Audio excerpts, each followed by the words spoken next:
Good morning प्यारे बच्चों, कैसे हो आप सब। उम्मीद करता हूँ आप सब अपने घर पर अच्छे होंगे।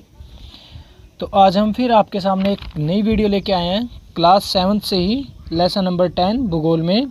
और चैप्टर का नाम आपको दिखाई दे रहा होगा, रेगिस्तान में जीवन। रेगिस्तान यानी कि बालू रेत। देखना अब रेगिस्तान में जीवन कैसा होता है।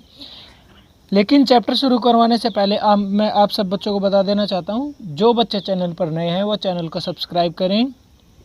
और जिन बच्चों ने मेरी पहले की वीडियो यानी कि 9 चैप्टर जो मैं करवा चुका हूँ 7th क्लास में भूगोल में नहीं देखे हैं, वो उन चैप्टर को भी जाकर देखें।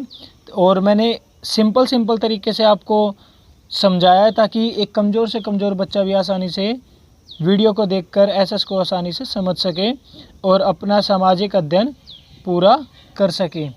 इसी कड़ी में मैं आपके सामने जो लेसन नंबर 10 लेके आया हूँ, तो अब हम करते हैं इस लेसन को शुरू। तो ध्यान से देखना। रेगिस्तान में जीवन। देखिए, इसमें अभ्यास के प्रश्न करवाए मैंने अभी तक और कुछ छोटे प्रश्न अपनी तरफ से जो मोस्ट बनते हैं चैप्टर में। तो अभ्यास में इसमें पहला प्रश्न है, विश्व में कौन से 2 प्रकार के रेगिस्तान पाए जाते हैं। देखिए, हमने अभी तक देखा गर्म रेगिस्तान यानी कि राजस्थान की तरफ, लेकिन शायद आपको ना पता हो ठंडे रेगिस्तान भी होते हैं। यानी कि रेगिस्तान कितने प्रकार के होते हैं? 2 प्रकार के, गर्म रेगिस्तान और ठंडे रेगिस्तान। सहारा रेगिस्तान किस महाद्वीप में स्थित है? इसका नाम बहुत ज़्यादा प्रसिद्ध है, सहारा रेगिस्तान। ये किस महाद्वीप में स्थित है? अफ्रीका महाद्वीप में। अगला, लद्दाख रेगिस्तान की जलवायुगत परिस्थितियाँ क्या है? कि लद्दाख जो रेगिस्तान है वहाँ की जलवायुगत परिस्थितियाँ यानी कि वहाँ की जलवायु कैसी है। ठीक है, उत्तर है लद्दाख रेगिस्तान की जलवायुगत परिस्थितियाँ इस प्रकार है। नंबर 1, यहाँ की जलवायु अत्यधिक शीतल एवं शुष्क है। ठीक है, कैसी है? शीतल एवं शुष्क। शुष्क का मतलब होता है सूखी हुई। ठीक है, यहाँ शीत ऋतु में जलवायु -40 डिग्री सेल्सियस हो जाती है। शीत ऋतु में कितना चला जाता है यहाँ का तापमान? -40 डिग्री। यहाँ वर्षा बहुत ही कम होती है। ठीक है, उसके बाद है ग्रीष्म ऋतु में दिन का तापमान 0 डिग्री सेल्सियस से कुछ ही अधिक होता है। बस यहाँ तक याद रख लें कि देखिए, फिर से बता देता हूँ, यहाँ की जलवायु अत्यधिक शीतल एवं शुष्क है यानी कि सूखी हुई है। यहाँ शीत ऋतु में यानी कि सर्दी में यहाँ जो तापमान होता है वो -40 डिग्री सेल्सियस हो जाता है। यहाँ वर्षा भी बहुत कम होती है। और ग्रीष्म ऋतु में यहाँ का तापमान 0 डिग्री सेल्सियस से कुछ ऊपर होता है। बस इतना याद रख लीजिए। ठीक है, वैसे इसमें थोड़ा सा और दे रखा है, एवं रात को 0 डिग्री सेल्सियस से नीचे चला जाता है। यानी कि गर्मी में दिन में तो तापमान 0 डिग्री से थोड़ा सा ऊपर, और रात होते ही गर्मियों में 0 डिग्री से थोड़ा सा नीचे तापमान चला जाता है। अगला, लद्दाख में पर्यटकों के लिए प्रमुख आकर्षक क्या है? पर्यटक क्या होता है, समझे नहीं? देखिए, पर्यटक, जब मान लीजिए हम ताजमहल देखने जाते हैं तो वहाँ के लोगों के लिए हम पर्यटक हो, यानी कि जो व्यक्ति किसी चीज़ के दर्शन करने, किसी चीज़ को देखने के लिए जाता है वो पर्यटक कहलाता है। ठीक है, और जिस जगह पर हम किसी भी वस्तु या चीज़ को देखने जाते हैं वो जगह हमारे लिए पर्यटन स्थल होता है। ठीक है, याद रखना। अब लद्दाख में पर्यटकों के लिए प्रमुख आकर्षक क्या है? एक तो है गोपा दर्शन, दूसरा उत्सव व अनुष्ठानों को देखना, तीसरा घास के मैदानों व हिमनदों की सैर। कि एक तो घास के मैदान बहुत ज़्यादा प्रसिद्ध है, दूसरा हिमनदों की सैर। हिमनदों यानी कि बर्फ़ की नदियाँ, हिम का मतलब है बर्फ़। ठीक है, बर्फ़ की नदियों की सैर यानी कि वहाँ की यात्रा करना। ठीक है, अगला प्रश्न है, सहारा रेगिस्तान के लोग किस प्रकार के वस्त्र पहनते हैं? उत्तर है सहारा रेगिस्तान के लोग किस प्रकार के वस्त्र पहनते हैं? इस रेगिस्तान में धूल भरी आंधियाँ एवं गर्म जलवायु है। सहारा रेगिस्तान में कैसी जलवायु है? गर्म, और साथ में क्या? धूल भरी आंधियाँ चलती है। इनसे बचने के लिए यहाँ के लोग भारी वस्त्र पहनते हैं। कैसे? भारी वस्त्र। ठीक है, कौन सा है?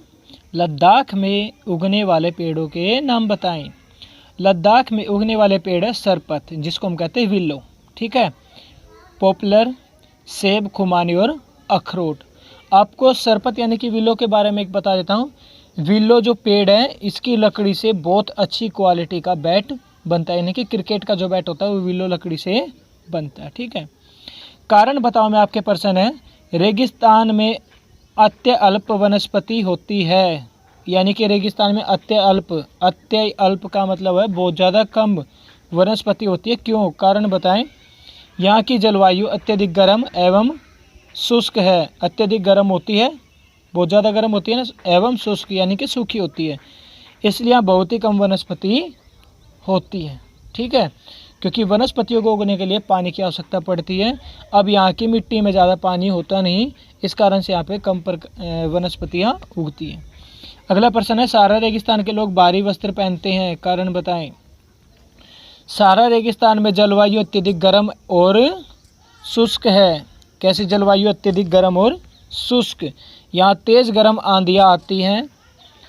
सहारा रेगिस्तान के लोग तेज़ आंधियों और गर्म तथा शुष्क जलवायु से बचने के लिए कैसे वस्त्र पहनते हैं, भारी वस्त्र। समझ आया बच्चों। चलो अब इसके छोटे प्रश्न हैं। मनाली लेह राजमार्ग कितनी दरों से गुजरता है, 4। अब ये दरें क्या होती हैं मैं आपको थोड़ा सा बता देता हूँ। दरें देखिए, मान लीजिए दो पहाड़ है, पहाड़ के बीच में से कोई एक रास्ता जाता है, ठीक है, वो रास्ता दरें कहलाता है। ठीक है, याद रखना, दो पहाड़ हैं, उन पहाड़ के बीच में से अगर कोई रास्ता जाता है तो वो क्या कहलाता है, दरें। और मनाली लेह राजमार्ग कितनी दरों से गुजरता है, 4। क्रिकेट का सबसे अच्छा बल्ला किस पेड़ की लकड़ी से बनता है, सरपत यानी कि विलो। याद रखना अब, ठीक है, विलो की जो लकड़ी होती है उससे बहुत अच्छा क्रिकेट का बैट बनता है। अगला प्रश्न है, सबसे अधिक तापमान कहाँ दर्ज किया गया था।